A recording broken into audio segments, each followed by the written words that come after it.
안녕하십니까. 각 분야 명사를 만나 지혜를 배워보는 명사 온터뷰 시간입니다. 남북이 분단된 지도 79년이 지났습니다. 그동안 서로 다른 이질적인 체제 속에서 살다 보니까 남북 국민 사이에도 이질감, 특히 적대감이 많이 쌓였습니다. 그만큼 통일의 과제가 어렵다는 뜻이기도 합니다. 이런 어려운 과업을 가지고 최전선에서 맹활약을 펼치고 있는 통일부 김영호 장관을 오늘은 모셨습니다. 안녕하십니까? 네, 안녕하십니까? 예.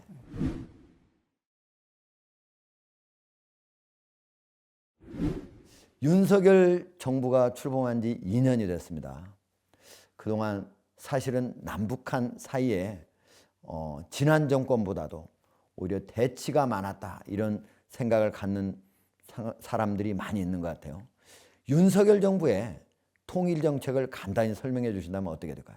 네, 윤석열 정부의 대북 정책과 통일 정책은 원칙을 지켜 나가는 것입니다.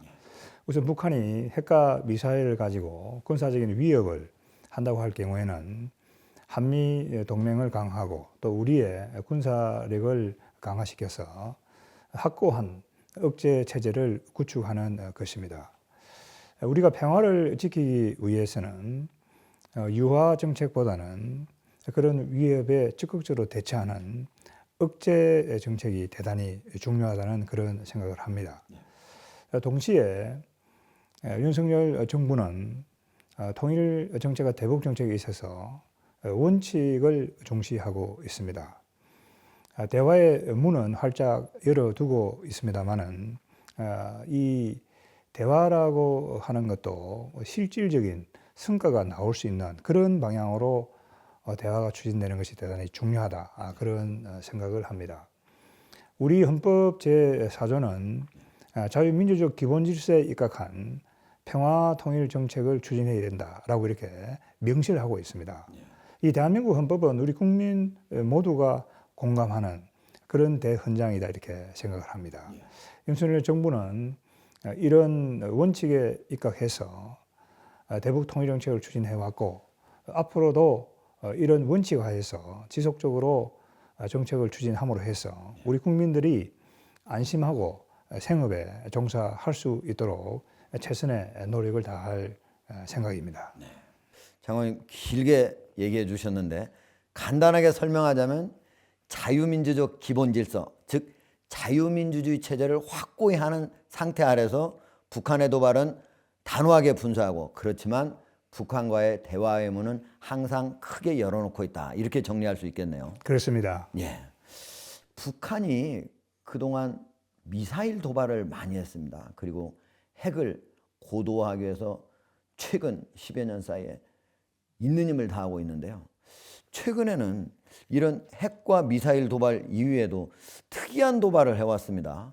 바로 오물풍선이라고 하는 건데요. 이 오물풍선, 아주 특이한 도발, 어떻게 우리가 대처해야 되는 겁니까? 네, 이제 북한의 오물풍선 도발이라고 하는 것은 참 우리가 상상하기 힘든 그런 비열한 도발이다, 이렇게 봐야 되겠습니다. 북한이 이런 도발을 하는 목적은 우리 사회의 불안감을 조성을 하고, 또 그렇게 함으로써 우리 내부의 대북 정책과 관련해서 남남 갈등을 유발하려고 하는 그런 의도가 굉장히 크다, 이렇게 생각을 합니다.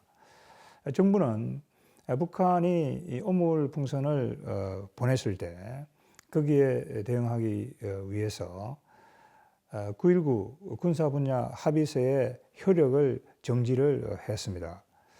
그리고 또 북한의 그러한 잘못된 행태를 우리가 변화시키기 위해서는 북한에 대해서 좀 적극적인 조치가 필요하다, 이런 생각에서 대북 확성기 방송도 재개하기로 결정을 했습니다.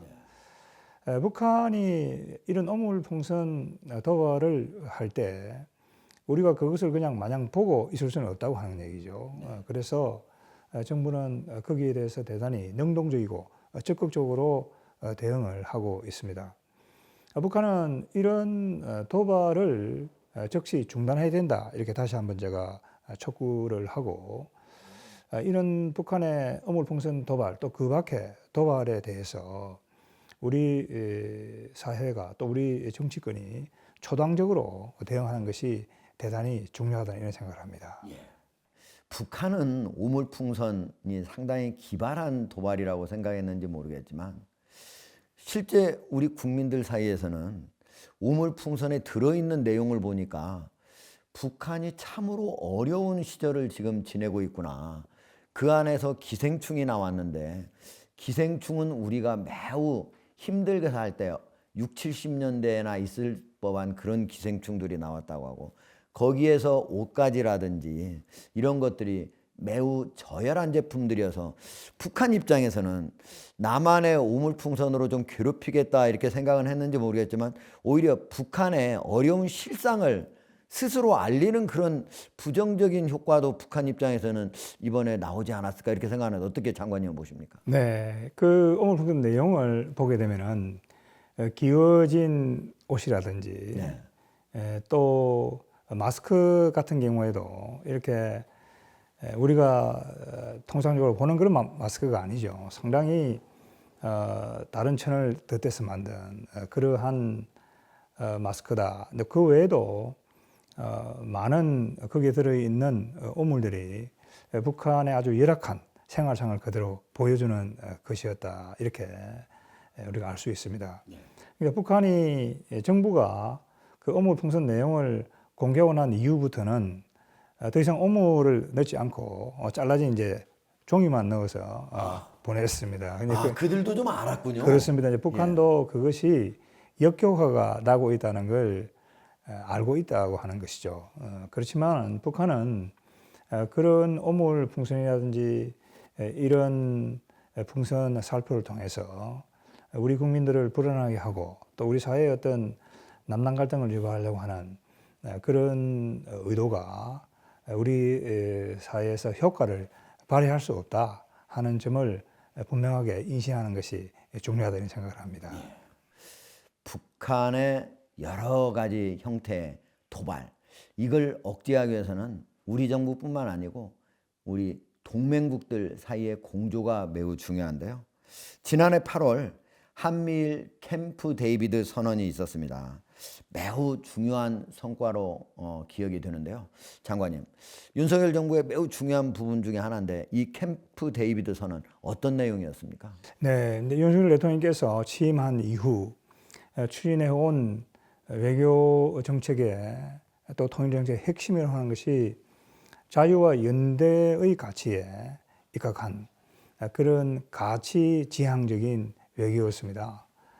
이 캠프 데이비드 지난 8월에 합의라든지 이 선언 내용이라는 것은 윤석열 대통령께서 그동안 추진해온 이 가치 외교의 어떤 금자탑이다 이렇게 볼 수가 있겠습니다. 한국, 미국, 일본이 북한의 핵과 미사일 도발에 대해서 확고하게 공조하고 억제 체제를 강화하겠다라고 하는데 합의를 했습니다. 그리고 이 캠프 데이비드 선언이 갖고 있는 또 다른 중요한 것은 한국과 일본이 관계를 개선하고 정상화했다고 하는 것입니다. 윤석열 대통령의 결단에 의해서 이 한일 관계가 정상화됨으로 해서 한미일 협력 체제가 비로소 공고히 될 수 있었다 이렇게 생각합니다. 그래서 미국의 케네디 재단에서는 윤석열 대통령의 한일 관계 개선을 대단히 용기 있는 그러한 행위였다고 해서 용기 있는 정치 지도자상을 기시다 총리와 함께 주었습니다. 그리고 현재 미 국무부 부장관으로 있는 커트 캠벨 부장관은 최근 허드슨 연구소와의 인터뷰에서 윤석열 대통령의 한일 관계 개선이라고 하는 것은 국내 정치적으로 윤석열 대통령이 상당히 어려움을 겪을 수도 있지만은 그걸 대단히 용기 있게 한일 관계 개선에 적극 나섬으로 해서 이 동북아 지역의 평화와 안정을 유지하는 데 크게 기여를 했다 이렇게 해서 커트 캠벨은 이런 윤석열 대통령의 적극적인 정책은 노벨 평화상감이다 이런 이야기도 한 바가 있습니다. 그리고 이 캠프 데이비드 선언이 갖는 또 다른 중요한 의미는 대한민국은 그동안 이 주어진 국제정치 질서 속에서 국가 이익을 추구를 해왔습니다. 네. 다른 말로 하면 대한민국은 그동안 국제정치 질서의 소비자였다 이렇게 볼 수 있겠습니다. 네. 이번 캠프 데이비드 선언을 보게 되면은 대한민국은 이제 선진국으로서 그런 단순한 소비자의 어떤 지위에 벗어나서 미국, 일본, EU 등 자유주의 국가들과 함께 국제정치 질서 형성, 유지, 발전에 기여하는 그런 적극적인 역할을 하겠다고 하는 그런 생산자 역할을 하겠다고 하는 아주 한국 외교 정책에서의 이 패러다임의 커다란 전환이다 이렇게 평가할 수 있겠습니다. 그리고 마지막으로 이 캠프 데이비드 선언에서 미국과 일본이 동시에 처음으로 자유롭고 평화로운 통일 한반도에 대한 지지를 표명을 했습니다. 미국과 일본이 이러한 입장을 내놓은 것은 결국 우리 헌법 4조가 규정하고 있는 자유민주적 기본질서에 입각한 평화 통일을 국제사회가 지지하는 것이다. 이렇게 봐야 되겠고 통일 외교에서도 대단히 획기적인 일이다. 이렇게 보입니다. 앞으로 이 자유전쟁에 있는 많은 국가들이 또 국제사회가 한국 주도의 통일 노력, 통일 외교를 지지한다고 한다면 통일의 국제정치적인 여건도 상당히 유리하게 전개될 것이다 이렇게 보입니다. 이 동서독의 통일 경우에서도 보는 것처럼 그 통일도 결국은 주변 사강이 그 통일을 지지함으로 해서 그죠. 2+4라고 하는 그런 합의의 형태로 통일이 이루어졌습니다. 그래서 이 캠프 데이비드 합의와 선언을 보면은 이 통일 외교가 얼마나 중요한가라고 하는 것을 우리가 새삼 확인하게 됩니다. 예. 한마디로 그동안에는 대한민국이 국제 질서에 이미 만들어진 국제 질서에 적응하는 나라였다면 이제는 다른 열강들과 함께 국제 질서를 만들어가는 나라로 이제 바뀌었다 이렇게 볼 수가 있겠네요. 그리고 캠프 데이비드 선언이 그 처음 시금석이었다 이렇게 우리가 볼 수 있겠네요. 그렇습니다. 그래서 이 한국은 지금 선진국의 반열에 올라와 있습니다. 국제적으로 우리가 인정을 받고 있기 때문에 우리의 국력에 상응하는 그런 국제사회에서의 역할을 세계적인 국가들이 모두 기대를 하고 있습니다. 대한민국이 그런 기대에 부응하는 것이 중요하고 가치와 이 연대 외교를 통해서 그런 기대에 부응하겠다라고 하는 분명한 입장을 천명한 것이 결국은 캠프 데이비드 선언이다 이렇게 보실 수 있겠습니다. 예, 알겠습니다. 윤석열 대통령께서 늘 3.1절 기념사를 매년 하실 때마다 중요한 얘기를 하시는데요. 지난 3.1절 기념사에서는 통일과 관련된 중요한 말씀을 하셨습니다. 3.1운동은 모두가 자유와 풍요를 누리는 통일로 완결되는 것이다. 즉 3.1운동이 지금 끝난 것이 아니라 우리가 통일을 이룰 때만이 3.1운동이 완결된다라고 하는 중요한 얘기를 해주셨는데요. 이 의미 어떤 것인지 한번 좀 설명 좀 해주시죠. 네, 이번 윤석열 대통령의 3.1절 기념사는 통일과 관련해서 역대 어떠한 3.1절 기념사보다도 훌륭한 연설이었다 이렇게 생각을 합니다. 대단히 체계적이고 논리적이고 또 이 통일에 대한 비전을 윤석열 대통령이 분명하게 제시를 했다 이렇게 말씀드릴 수 있겠습니다. 윤석열 대통령께서는 3.1절 기념사에서 3.1운동이라고 하는 것은 우리 민족이 자유를 찾기 위한 하나의 독립운동이었다고 하는 것이죠. 그래서 3.1운동을 통해서 상해에 대한민국 임시정부가 만들어지고 또 그 임시정부를 중심으로 우리 선조들이 독립운동을 전개를 해가지고 결국은 해방이 되고 대한민국이 수립이 되었습니다. 그래서 이 휴전선 이남에 살고 있는 우리는 자유를 누리고 있다고 하는 얘기죠. 그러나 북한에 살고 있는 주민들은 아직까지 자유를 누리고 있지 못하다 하는 겁니다. 그렇게 본다고 한다면은 윤석열 대통령께서 이 3.1절 기념사에 분명하게 이야기하고 있는 것처럼 남북한에 살고 있는 모두가 자유를 누리게 될 때 그 3.1운동의 정신이 비로소 실현되는 것이다. 이런 면에서 3.1운동이라고 하는 그 정신과 통일에 관한 것은 맥이 닿아 있다고 하는 것이죠. 통일의 궁극적인 목표라고 하는 것은 남북한에 살고 있는 개개인 모두가 자유를 누리고 풍요롭게 사는 것이다 하는 것이죠. 자, 이 점은 우리의 통일 정책이 나아가야 될 방향을 분명히 하고 있다. 이렇게 생각해 볼 수 있겠습니다. 예. 그러니까 통일이 물리적으로 또는 지리적으로 남북이 하나가 되는 것뿐만 아니고 반드시 여기 한반도에 살고 있는 우리 8천만 우리 모든 국민이 자유를 누리고 풍요를 이루면서 함께 살아가는 그런 통일이어야 된다. 이거를 윤석열 대통령에서 확실히 했다. 이렇게 볼 수가 있겠네요. 그렇습니다. 예. 그런 의미에서 우리가 다른 정부, 특히 이전 문재인 정부하고 달리 북한의 인권에 대해서도 강력하게 많이 문제를 제기하고 있지 않습니까? 지난 정권에서는 마치 북한에 대한 인권을 제기하는 것은 통일에 찬물을 끼얹는 것처럼 그래서 얘기를 안 하는 게 맞는 것처럼 이렇게 얘기했는데 이번 윤석열 정부에서는 기조가 완전히 바뀌었습니다. 이거에 대해서 어떻게 바뀌고 어떻게 생각을 하고 계시는지 좀 설명해 주시죠. 네, 그러니까 북한 주민의 인권 상황은 대단히 열악하죠. 그렇기 때문에 국제사회에서 그 문제를 꾸준히 제기하고 있고 또 우리 사회 내부에서도 그 문제의 심각성에 대해서 이야기를 해야 된다라고 하는 그런 요구가 많았습니다. 그러나 지난 정부는 결국은 북한 인권 문제를 제기하게 되면 북한을 자극을 해서 그죠. 북한과의 어떤 대화라든지 그 협력이 어려워질 것이다. 이런 생각을 가지고 있었습니다. 이건 전형적인 북한 눈치 보기다 이렇게 볼 수 있겠습니다. 그러나 대한민국은 이 헌법적인 가치를 우리가 충실히 이행하고 또 그걸 실행하는 방향으로 대북 정책이 이행이 돼야 된다 이렇게 생각을 합니다. 아까 잘 말씀하신 것처럼 통일의 궁극적인 목적이라고 하는 것이 영토를 통합하는 것도 중요하지만은 결국은 그 영토 내에 살고 있는 주민들이 사람들이 자유를 누리고 풍요롭게 사는 것이 중요하다고 하는 것이죠.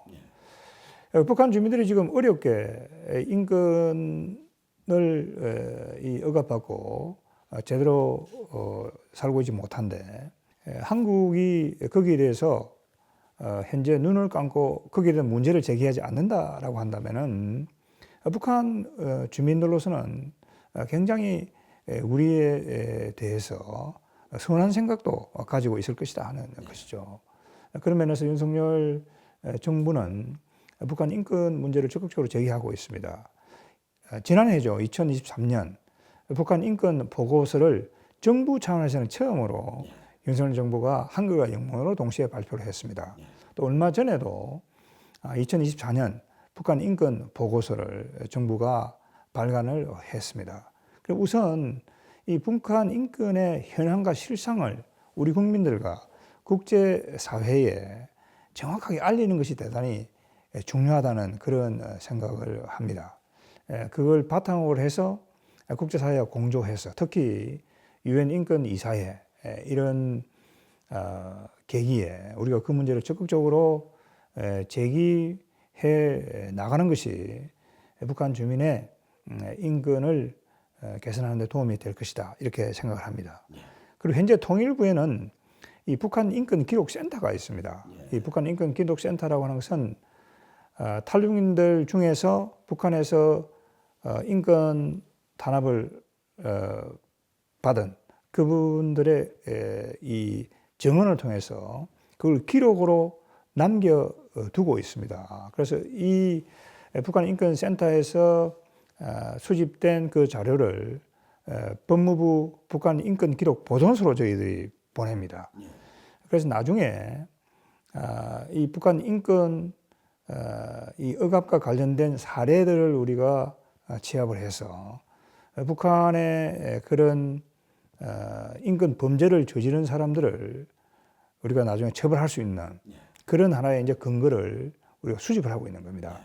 이렇게 하는 것이 결국은 북한 내에서 지금도 북한 주민의 인권을 억압하는 그런 사람들에게 하나의 경고가 될 것이고 그런 인권 억압 행위를 막는데 도움이 될 수 있을 것이다 이렇게 생각을 합니다. 결국 남북 관계에 있어서 윤석열 정부에서 처음으로 북한 인권에 대한 책을 공식적으로 펴냈는데 이거는 남북 관계를 더 이상 북한의 눈치 보기로 하진 않겠다 하는 것을 확실하게 보여줬다 이렇게 볼 수가 있고요. 인권 기록센터 같은 경우에는 앞으로도 역사의 후대에 기록으로 남겨서 더 이상 재발되지 않겠다 하는 윤석열 정부의 그런 의지가 담겨 있다 이렇게 볼 수 있겠네요. 예. 장관께서는 우리나라의 그서 북한으로 이렇게 넘어간 납북자나 또는 억류자 이런 사람 말고도 일본인 납북자에도 좀 관심을 많이 보이셨어요. 그래서 통일부 장관으로서는 처음으로 줄리 터너 미국 북한 인권대사와 함께 납북 피해 현장인 군산 선유도를 찾았습니다. 자, 우리나라의 납북자 그리고 억류자 국군포로 지금 현재 상태가 얼마나 되고 지금 정부가 어떻게 대처하고 있는지 좀 설명을 해주시죠.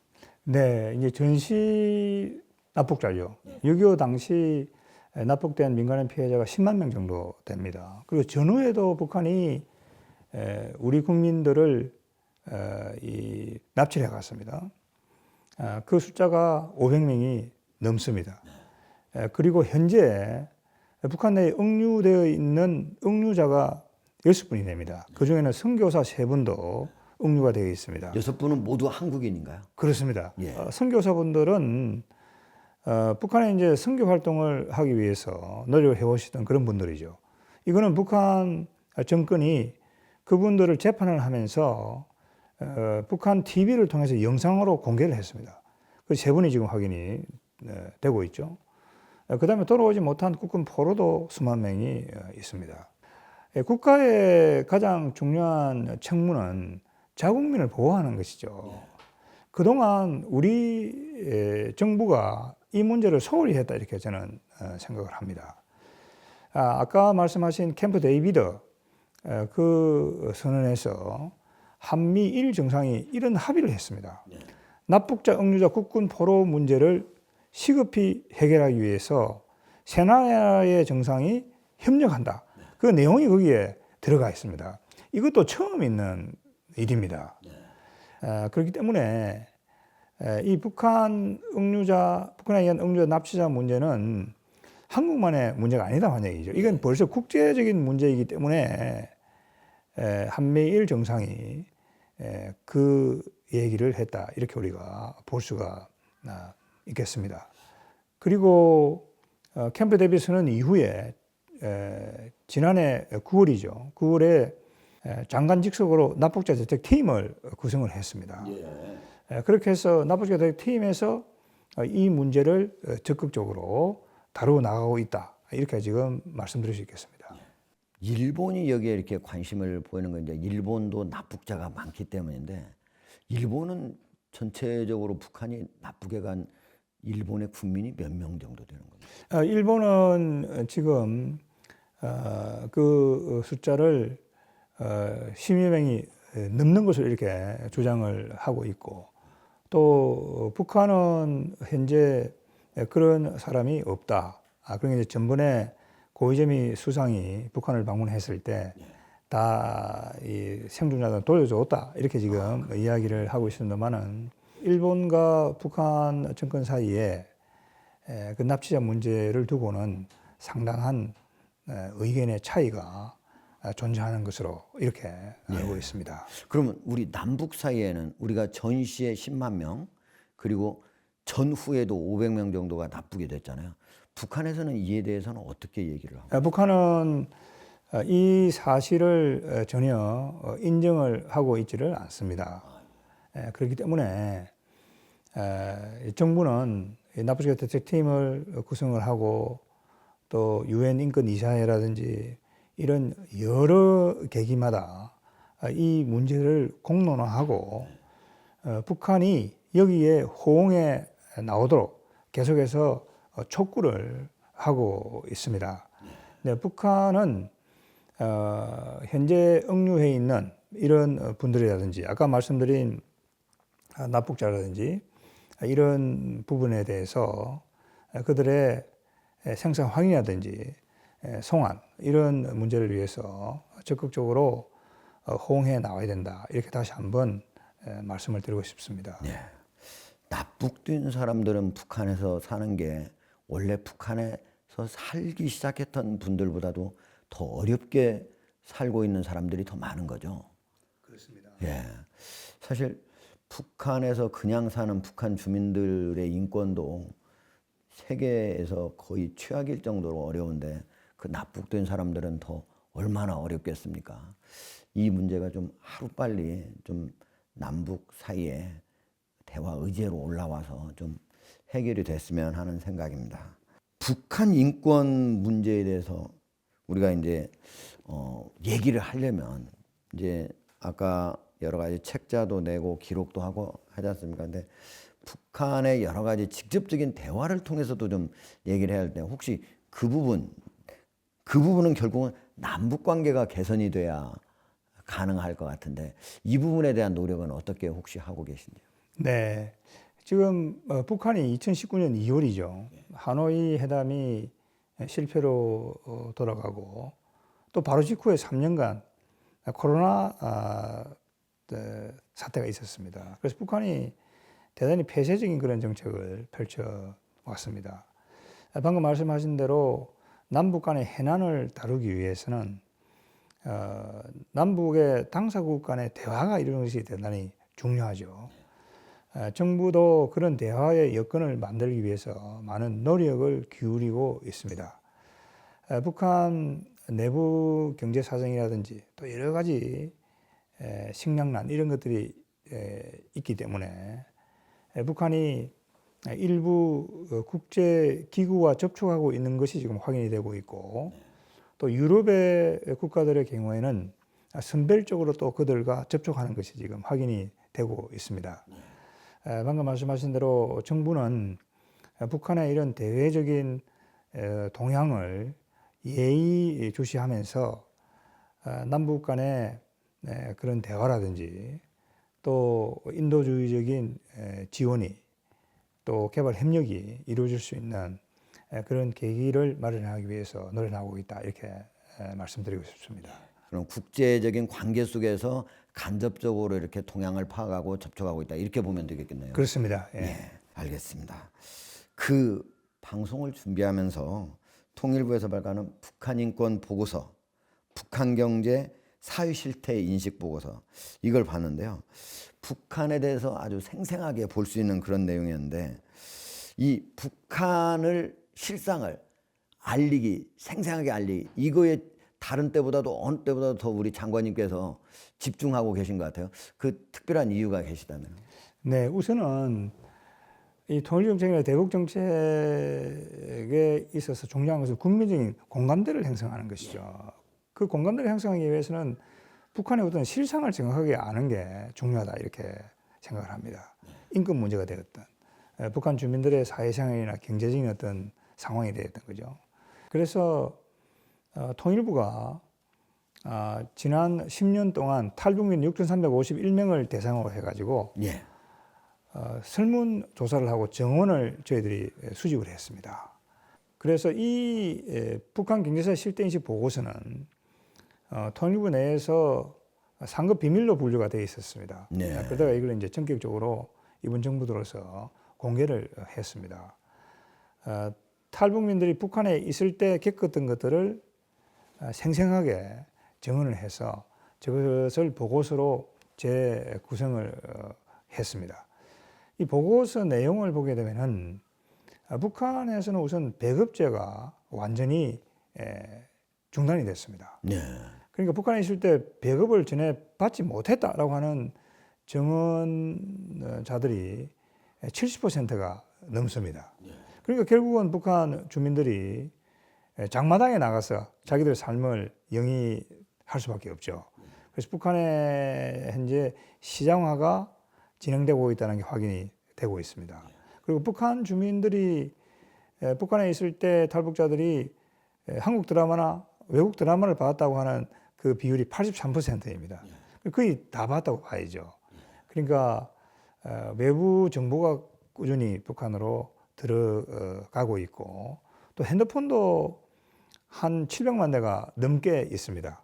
물론 인터넷은 안 되지만 그 핸드폰을 통해서 서로 소통을 하고 또 그 핸드폰을 통해서 한국 드라마나 이런 것들도 본다고 하는 얘기죠. 그 북한 내에 정보화가 꾸준히 진행되고 있다는 걸 우리가 거기서 확인을 할 수가 있습니다. 그럼 결국은 북한 정권으로부터 배급도 받지 못하는 그런 상황이 있기 때문에 장마당에 나가서 자기의 삶을 영위하기 때문에 북한 주민들의 의식도 변화하고 있는 게 확인이 됩니다. 네. 집단주의적인 사고로부터 정권보다는 개인과 가족의 삶이 중요하구나 이런 생각을 갖게 된다고 하는 얘기죠.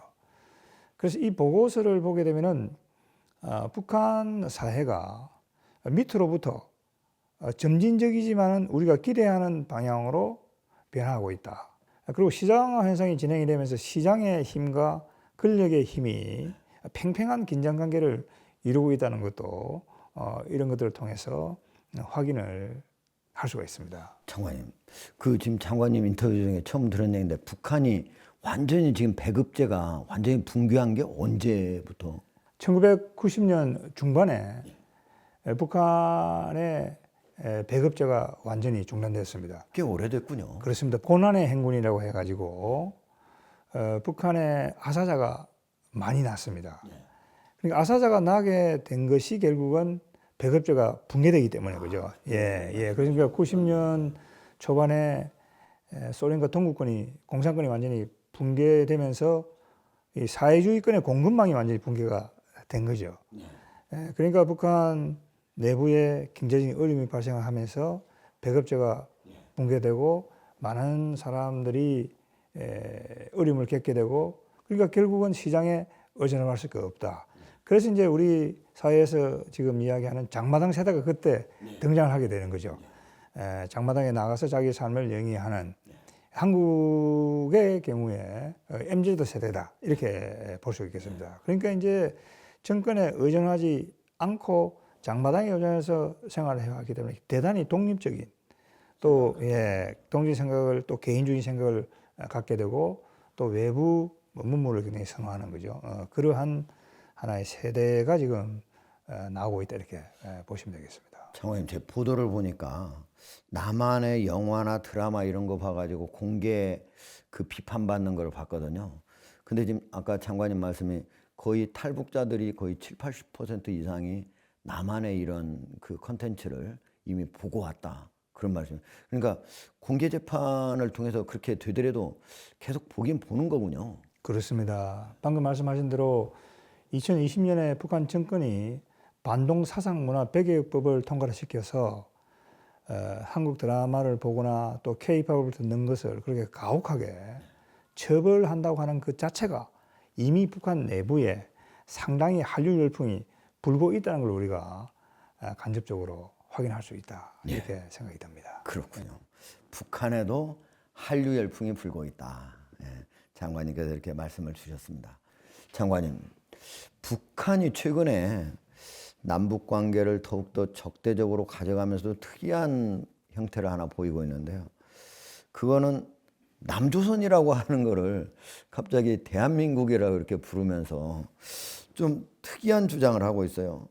즉 다시 말해서 과거에는 남북 관계를 한 국가에서 서로 다른 체제 이렇게 남쪽이건 북쪽이건 이렇게 생각을 하고 있었는데 북한이 이거를 서로 다른 국가로 인식하려고 하는 거 아닌가. 즉 다시 말하면 영구 분단을 획책하려고 하는 거 아닌가. 이런 우려들이 남쪽에서도 하고 있어요. 지금 북한의 이런 모습을 어떻게 우리가 해석해야 되고 이거에 대해서 우리가 어떻게 대처해야 되는가요? 네, 말씀하신 대로 북한이 최근 동족 관계를 부정하고 나오고 있습니다. 그러면서 남북 관계라고 하는 것은 적대적인 두 국가 관계다 이렇게 이야기하고 있습니다. 자, 우선 북한 정권이 역사와 언어를 공유해 온 우리의 민족적 정체성을 부정한다고 하더라도 그 민족적 정체성이 부정될 수는 없는 거죠.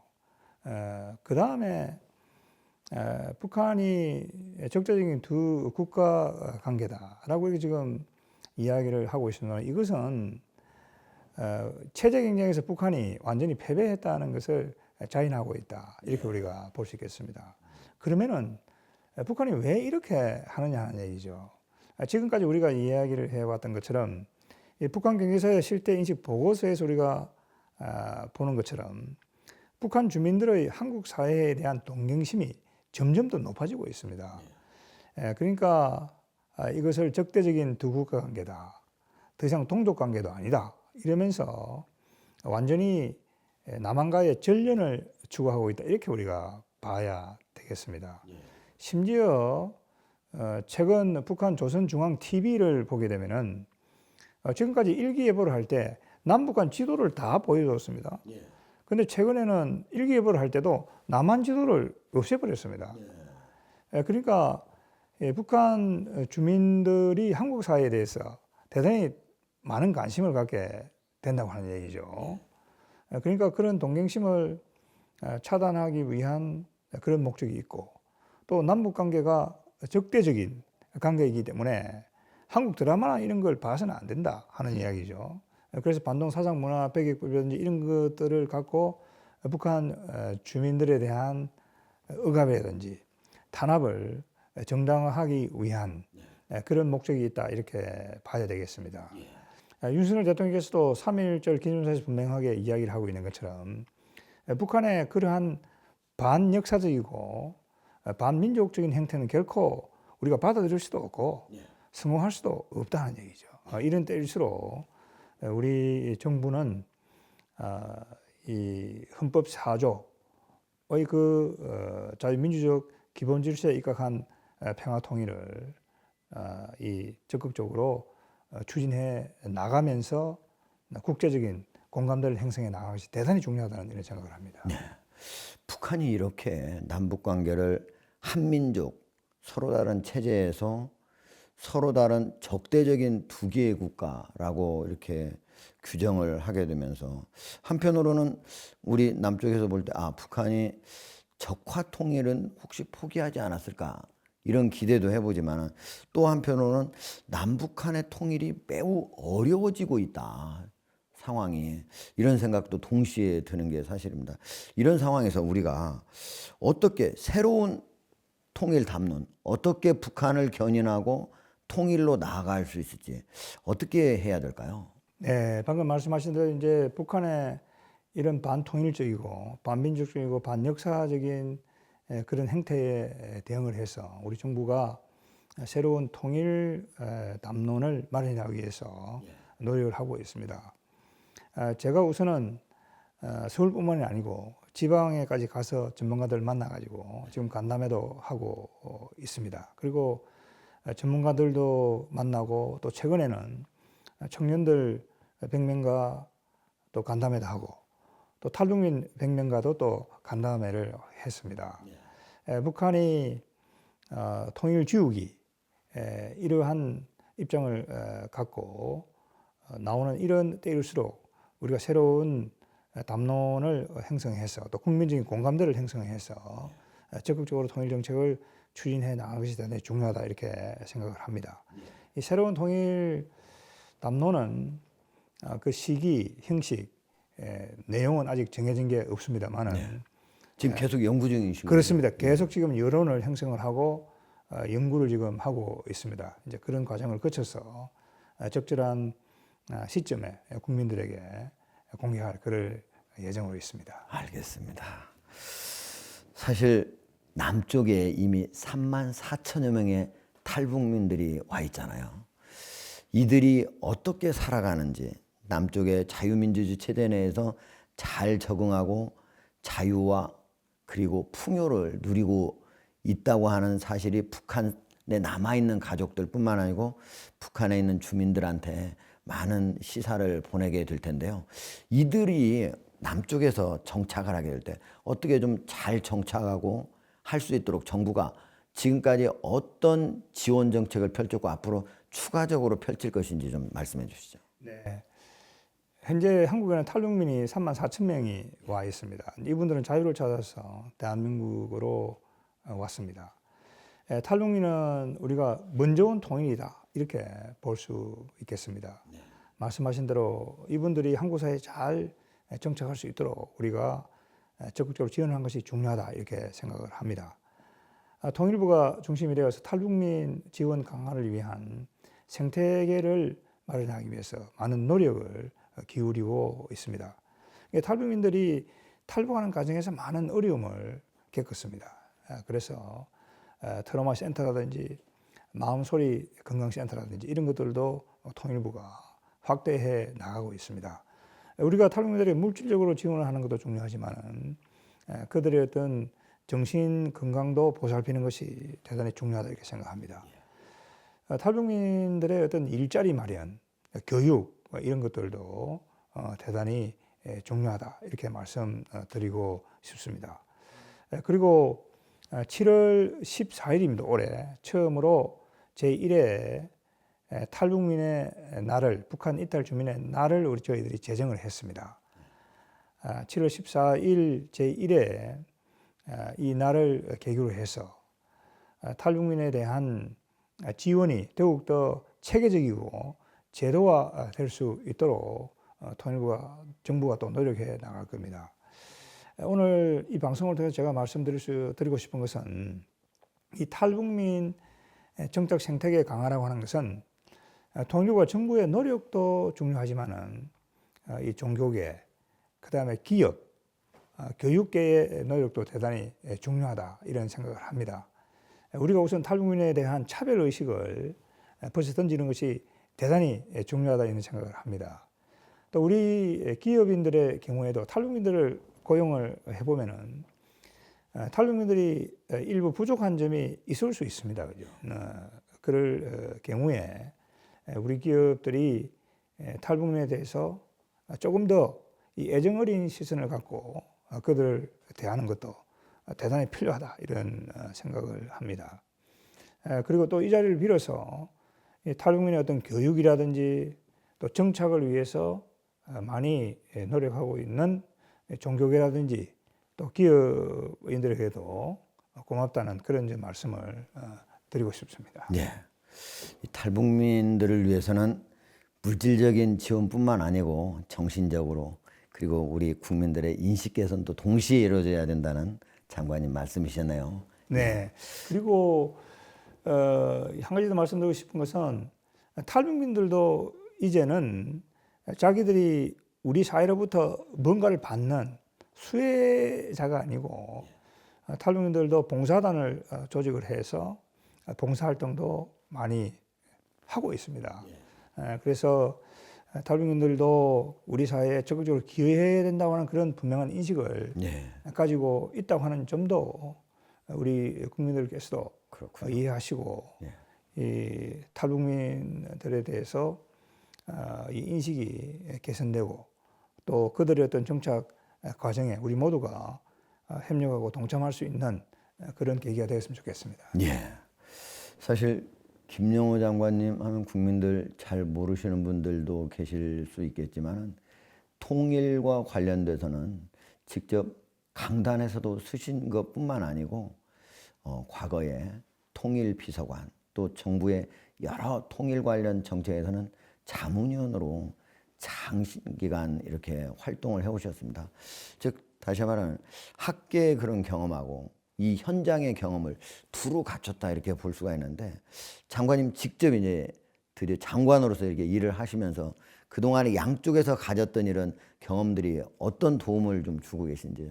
네, 우선 헨리 키신저 전 미국 국무장관이 쓴 책이 있습니다. 1994년에 외교론이라는 그 유명한 책이 있죠. 그 앞부분을 보게 되면은 키신저 장관이 정책 결정자하고 교수, 학자의 차이점을 거기서 이야기하고 있습니다. 이제 키신저 장관도 하버드 교수를 하다가 이제 국무장관을 했었죠. 그 책을 보면은 그 차이점을 이렇게 이야기하고 있습니다. 학자는 자기 연구 주제를 선택할 수 있지만은 이 정책 결정자는 주어진 문제를 풀어야 된다. 그렇죠. 예. 그렇습니다. 그게 이제 하고 싶건 하기 싫건 상관없이 그렇습니다. 해야죠. 이제 주어진 문제를 풀어야 된다는 게 그 키신저 전 장관의 거기에 평가입니다. 통일부 장관으로서 부닥치는 해난들이 굉장히 많습니다.